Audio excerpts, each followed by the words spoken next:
episode of our Tudor cookery class. Well, it's October now, it's in the middle of autumn, and in Tudor times this would have been the season to pick orchard fruit and preserve it. So we are talking about pears, apples, quinces, damson, plums and medlar. And the other day I made a little pie, a Tudor pie for my husband, and he told me that that was the best he's ever had, and he's nodding his head vigorously, yes. So I decided I'm going to share that recipe with you because it really is awesome. Now, I have taken the recipe from the Good Housewife's Handmade in the Kitchen from 1594. There is an original manuscript held in the Boleyn Library in Oxford, but you can access it online if you wish. And the particular recipe is called To Bake Pears, Quinces and Wardens. Now, what are Wardens? Wardens are particularly hard pears, and what's quite different to the modern pear is they don't go off. You know, modern pears you buy and 3 days later they start getting all brown and so soft and that you don't want or can't use them anymore. Now these guys just don't go off. I harvested these about 3 weeks ago. I keep them in my kitchen where it's fairly warm, and after 6 weeks all they do is they start getting a bit wrinkly, and that's how they stay. But watch this. I'm cutting this one open for you to see the difference to a modern pear. Can you see? Has not gone brown at all. It's as fresh and good and nice looking as any modern pear does on the day you buy it. But what's very important is that the flesh remains quite hard. And for this recipe, it's actually exactly what you want. You want pears or apples that are really, really hard, because otherwise they get too soggy in the process of having them baked in this pie. So what do you need? You need hard pears, and as I said, the Wardens are a very hard pear that originates from Tudor England, and I've got, lucky me, I've got a tree in my garden. What else do we need? We need orange peel. You can buy that ready-made in any supermarket, especially now before Christmas. But in Tudor times, obviously, the housewife would have had to make this all by herself. We need some pastry dough, short pastry. You can either make it yourself or you can buy the ready-made one. Makes no difference because this recipe makes it clear by looking at the ingredients that it is just like the modern version. We need a tiny bit of flour to dust our baking tray. We need some butter and we need a little bit of sugar. I have got 3 teaspoons full in here. We need a little bit of ground ginger. I've got half a teaspoon in here, and we need a little bit of ground cinnamon. And if I remember correctly, I've got 1 teaspoon full in there. But none of the quantities are important. It's down to you for how many people you prepare this pie, and indeed the recipe doesn't give us any measurements at all, because so true in Tudor fashion they assumed you knew anyway. My quantities are based around 2 to 3 people, and I've allowed one per pair per person. But again, it's entirely down to you. Right, there is the finished product, just in case you wonder, and that's what it looks inside. You can see the orange at the bottom and the apple filling at the top. Right, what do we need to do first of all? Right, you need to get yourself a baking dish. I have chosen a relatively small one because I have had to make this pie so many times now that my husband is seriously getting bigger and bigger, because obviously somebody has to eat them, and as I can't eat wheat flour, I have to watch him eat these delightful little pies. Okay, so I've got one of these here. I have greased it with a little bit of butter. What you do next is you put in the little flour that I said you needed, put it in there, and you shake it around. Why do we do that? You might say, well, it prevents the dough, the pastry dough, from sticking to the shape of this baking form. Right, so that's what it looks like then. Anybody who's baked before will be so familiar with this and probably raise their eyebrows now and saying, oh, why is she going over this? But you know, it doesn't hurt to go over these things again. So you put that one aside. Then you need some pastry, short crust pastry. Right, there's some here, and you need a round shape to go in there. So I'll just very quickly do a round shape like this, and to help me get it inside the shape, I just loosely cut this, but this is not in the recipe, that's just my own thing, so please don't quote me on it. It's not in the recipe, but it just helps to fit it in your tray. So you put that in like so.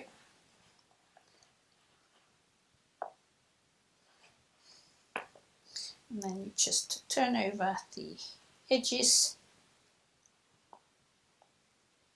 It strengthens them so they stand out better, which they will do. And so far so good. Right, now I could do that a bit neater if I had lots of time playing around, but I shall just leave it at this stage. Right, we are going to blind bake this pastry now, because one of the problems is when you bake a fairly high pie is that you find that the top is all done and brilliant, ready to eat, but the bottom has not quite cooked enough. So in order to prevent that, we are going to blind bake this, and this is something the recipe does do indeed. But if I put it in like that, what would happen is the dough would start to rise all over, and we don't want that. We just want to pre-cook it a little bit and for the walls to slightly start rising, but no more. So we take the orange peel and put that in, and this will stop the dough at the bottom from rising. And in Tudor England they often used peas, dried peas or beans, to do the same, but then it's a bit of a job to get them back out again. So that's what it looks like, and this is how it will now go into the oven at medium heat for about 15 to 20 minutes. But you know, it's down to your oven. Just watch it, have a look, and when it looks fairly done, it's time to take it out. Now, in good old children's TV fashion, I have prepared one earlier. this is how it comes out. You can see that the bottom has come up a little bit, but not too much, and the sides are pre-baked, ready for the next step. So, having this here, what do you do next? You take your pear and, according to the recipe, you peel it, you take the core out, and it doesn't tell you to cut them up into smaller bits, but I did anyway, because so often these recipes completely miss out the tiny steps because everybody knew anyway. So what I've done is I've pre-cut some of the pear in advance, and what do we do next? We add the sugar, and we add the ginger, and we add the cinnamon. We give it a good mix, and as I said, all these spices, it really is down to your own liking and taste, whether you want it stronger or very mild. If you don't like ginger, it would be stupid to put loads of ginger in. Same for cinnamon and sugar. Now, if you use modern pears, you probably need less sugar than if you used a proper Warden, which lacks the sugar. Right, so once that's done, you then put them on top of here. Like so. Can't press them down. It can build up a bit. You will find that the bigger your baking form is, the easier it is, but I have explained before why I'm doing it with little ones. Right, so good. Now we need to add a little bit of butter on top. This obviously is sweet butter, as the Tudors call it, which basically just means not salted butter. Okay, so that stays there. And then we just need to form a lid now. And I probably am best to just doing it by hand, but you can use a rolling pin if you like. But because it's just a round lid,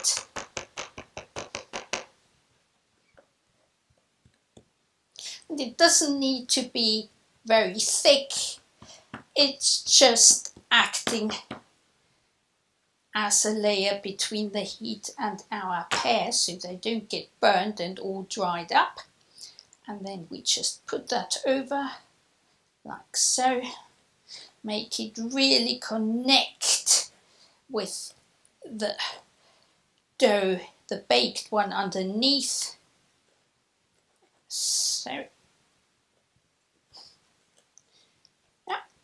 And if you wanted to, you could now brush some egg yolk on top to make it turn into some golden brown, or you can leave it as it is, and that goes back into the oven for about another 20 minutes, but really medium heat, even a little bit less than medium heat, because you don't want it to burn. You want to allow the pear to have plenty of time to cook properly, and for the lid to just gain that golden brown colour to indicate that it's ready. So that goes into the oven. When it comes out, it looks like this. I have then sprinkled on some sugar and cinnamon. In Tudor times, it's most likely that it was served hot, and what that meant is that they would cut off the top rather than cutting them half through in the middle, which I have done to show you the different layers.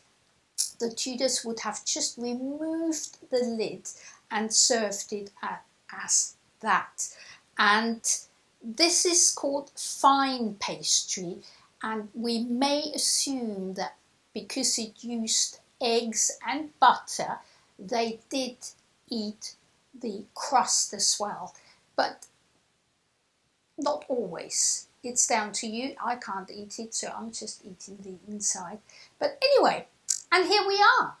It is a nice way to celebrate the autumn. It's tasty and it definitely finds its way into your Tudor gentleman's heart. So I can thoroughly, heartedly recommend you have a go at it. You've seen it's very easy, you can't go wrong. And just imagine sitting by the fire on a Sunday, rainy, cold autumn afternoon, having a cup of not so much Tudor tea and this. Hey, you can't go wrong. Anyway, okay, that's it for today. See you next time in November when we do some Tudor biscuit making ready for Christmas. Looking forward to seeing you then. Goodbye from me, Brigitte, from the Tudor and 17th century experience. Bye.